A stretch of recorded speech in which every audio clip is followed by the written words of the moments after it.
नमस्ते, यहाँहरूलाई मेरो नेपाली किचनमा स्वागत छ। आज म यहाँहरुमाझ भेज बर्गरको रेसिपी लिएर आएकी छु। बच्चाहरूलाई एकदमै मनपर्ने यो बर्गर हामीले घरमा सजिलैसँग बनाउन सक्छौं। आउनुहोस् बनाउनतिर लागौं है त। हामी चाहिँ आज बर्गरको प्याटिजमा चिउरा युज गर्दै छौं र चिउरा चाहिँ हामी सबैको घरमा सजिलैसँग उपलब्ध हुन्छ।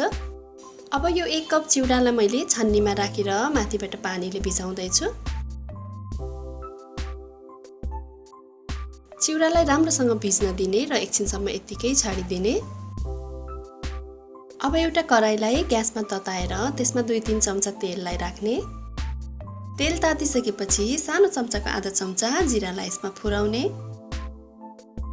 यसरी नै मसिनो गरी काटेको अदुवालाई पनि यसमा फुराउने।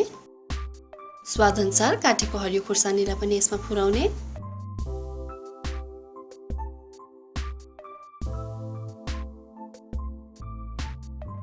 अब सबै चीज राम्रोसँग फुरिसकेपछि एउटा मसिनो गरी काटेको प्याजलाई पनि यसमा राख्ने।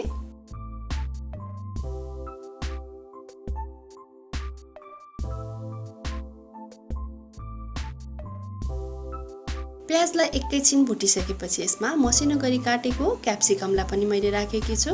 यसरी नै मसिनो गरी काटेको गाजरलाई पनि मैले यसमा राखेकी छु। हजुरहरूले आफ्नो स्वादअनुसारको कुनै पनि भेजिटेबल्सलाई काटेर यसमा राख्न सक्नुहुनेछ। र तरकारी नखाने बच्चाहरूलाई पनि यसरी मसिनो गरी कुनै पनि भेजिटेबल्सलाई काटेर बर्गरको प्याटिजमा राख्ने हो भने बच्चाहरूले मजाले खान्छन्। अब यसलाई हामीले 1-2 मिनेट यतिकै भुट्नुपर्छ।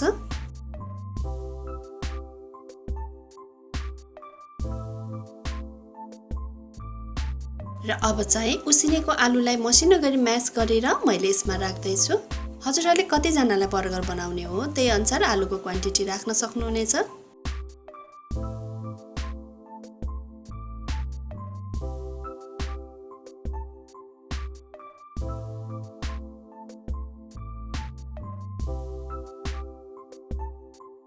अब यसलाई एकपटक चलाइसकेपछि यसमा मैले आधा चम्चा बेसारलाई राख्दै छु। स्वादअनुसार नुनलाई पनि राखौं। आधा चम्चा भुटेको जिरा धनियाको धुलोलाई मैले यसमा राखेकी छु।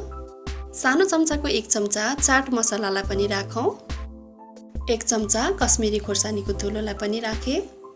अब यसलाई राम्रोसँग चलाउँदै मिक्स गर्नुपर्छ।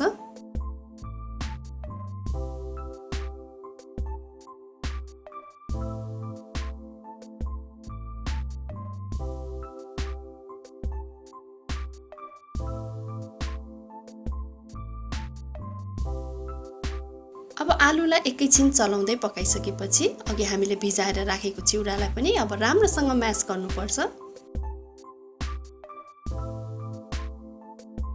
र चिउरालाई पनि अब यही आलुमा मिक्स गरिदिनुपर्छ। चिउरा राखिसकेपछि पनि राम्रोसँग चलाएर मिक्स गर्ने।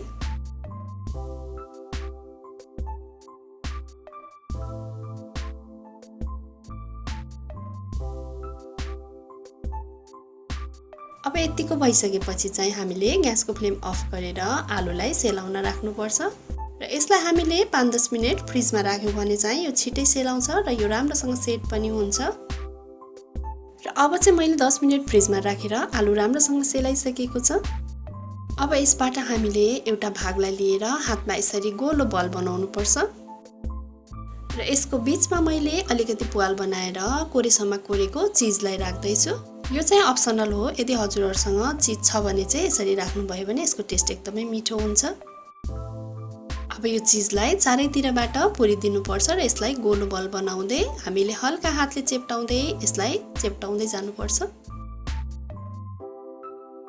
यसरी चारैतिर मिलाउँदै मैले यहाँ ब्रेडको आकार जत्रै प्याटिजलाई बनाएकी छु।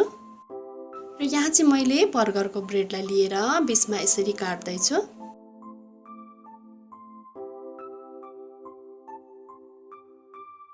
र अब चाहिँ मैले ग्यासमा एउटा प्यानलाई तताएकी छु।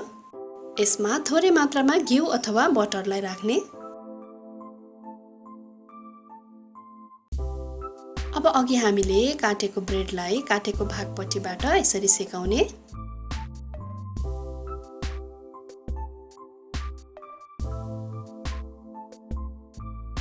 र एकैछिन रातो हुने बेलासम्म सेकाएपछि अब यसलाई निकाल्नु पर्छ।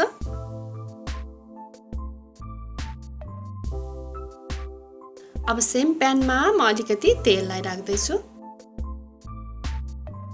र अब चाहिँ अघि हामीले बनाएर राखेको प्याटिसलाई यो तेलमा राख्नुपर्छ। अब मिडियम फ्लेममा एकापट्टि रातो भएपछि हामीले यो प्याटिसलाई अर्कोपट्टि फर्काउनु पर्छ।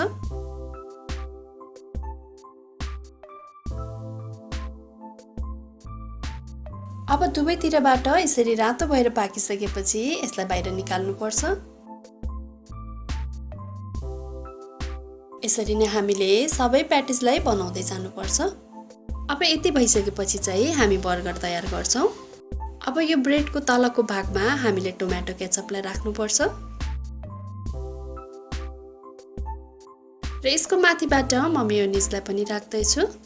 यो चाहिँ हजुरहरूले बजारमा सजिलैसँग किन्न पाउनुहुनेछ।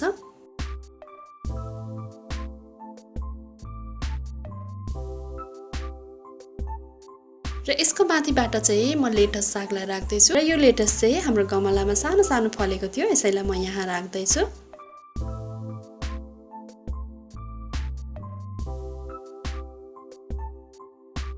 र यसको माथिबाट अघि हामीले तयार गरेर राखेको प्याटिसलाई राख्ने र यसको माथिबाट म थोरै मात्रामा कोरेको चीजलाई यसरी राख्दैछु। हजुरहरूले यसको ठाउँमा स्लाइस चीजलाई राख्नु भए पनि हुन्छ।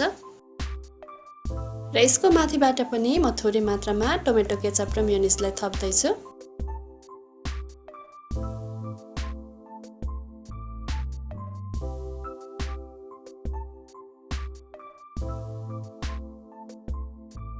र माथिबाट चाहिँ म काँक्रा र प्याजको सलादलाई राख्दैछु। हजुरहरूलाई मनपर्ने कुनै पनि सलादलाई यसको माथि राख्न सक्नुहुनेछ।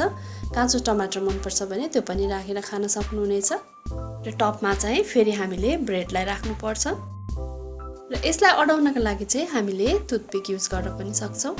अब यो हाम्रो यम्मी यम्मी भेज बर्गर खानाका लागि तयार भइसकेको छ। हजुरहरूले पनि यसरी नै घरमा यो भेज बर्गर बनाएर अवश्य पनि ट्राई गर्नुहोला। आशा छ यहाँहरूलाई मन पर्नेछ।